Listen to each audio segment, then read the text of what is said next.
In early childhood, a character is already there. You see, the child is not born tabula rasa, as one assumes. The child is born as a high complexity with existing determinants that never waver through the whole life, and that give the child his character already in the earliest childhood. A mother recognizes an individuality of her child. And so if you observe carefully, you see the tremendous difference, even in very small children. And these peculiarities express themselves in every way. So first, the peculiarities express themselves in all childish activities. The way in which a man should behave is given by an archetype. And therefore, you see, the primitives tell such stories. A great deal of education goes through storytelling. You see, if you are unconscious about certain things that ought to be conscious, then you are dissociated. And then you are a man whose left hand never knows what the right is doing, and counteracts or interferes with the right hand. Now, such a man is hampered all over the place. The real natural man is just in open rebellion against the utterly inhuman form of life. They are absolutely divorced, you know, from nature, in a way, and that accounts for that drug abuse. No, it is nonsense, and why should you think it? Or what for should you think it? Well, and what is that power that makes you think such a thing? It's like a possession, you know. Exactly. It's like a demon in him that makes him think like that, in spite of the fact that he doesn't want it.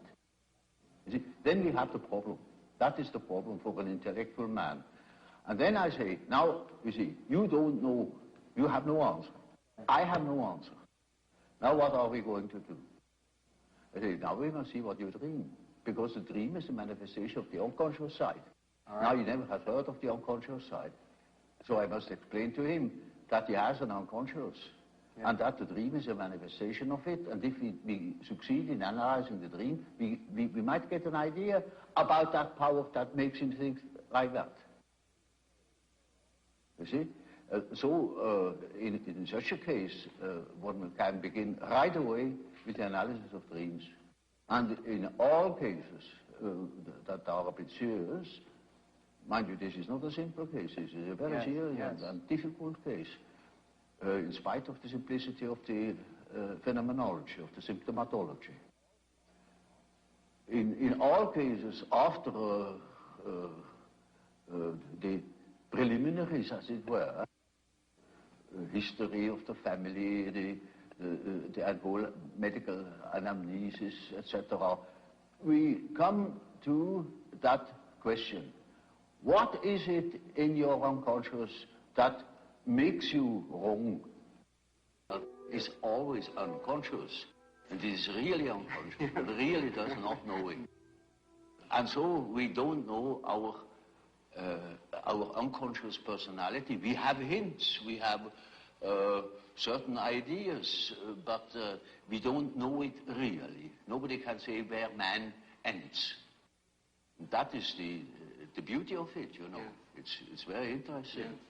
The unconscious of man can reach God knows where. There we are going to make discoveries.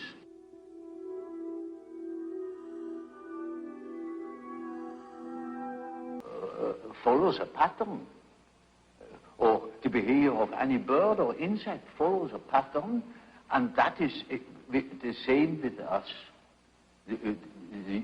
Man has a certain pattern that makes him specifically human, and no man is born without it. We are only deeply unconscious of these facts because we live all by our senses and outside of ourselves. If a man could look into it himself, he would discover it. And when a man discovers it, in our days, he thinks he's crazy. And he may be crazy. When you observe the world, you see people, you see houses, you see the sky, you see tangible objects. But when you observe yourself within, you see moving images, a world of images, generally known as fantasies. Yet these fantasies are facts. You see, it is a fact that a man has such and such a fantasy. And it is such a tangible fact, for instance, that when a man has a certain fantasy, another man may lose his life. Or a bridge is built. These houses were all fantasies. Everything you do here, all of the houses, everything was fantasy to begin with. And fantasy has a proper reality. That is not to be forgotten. Fantasy is not nothing. It is, of course, not a tangible object, but it is a fact nevertheless. It is, say, a form of energy, despite the fact we can't measure it. It is a manifestation of something. And that is a reality. That is just a reality as, for instance, the peace treaty of Versailles or something like that. It is no more. You can't show it. But it has been a fact. And so the psychical events are facts, are realities. And when you observe the stream of images within, you observe an aspect of the world within.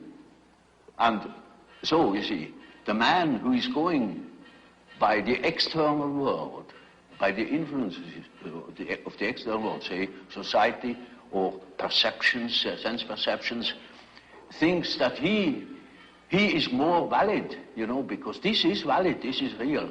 And the man who goes by the subjective factor is not valid because subjective factor is nothing. Yeah. No, that man is just as well based, because he is bases himself upon the world from within. And so he is quite right, even if he says, oh, there is nothing but my fantasy, you know.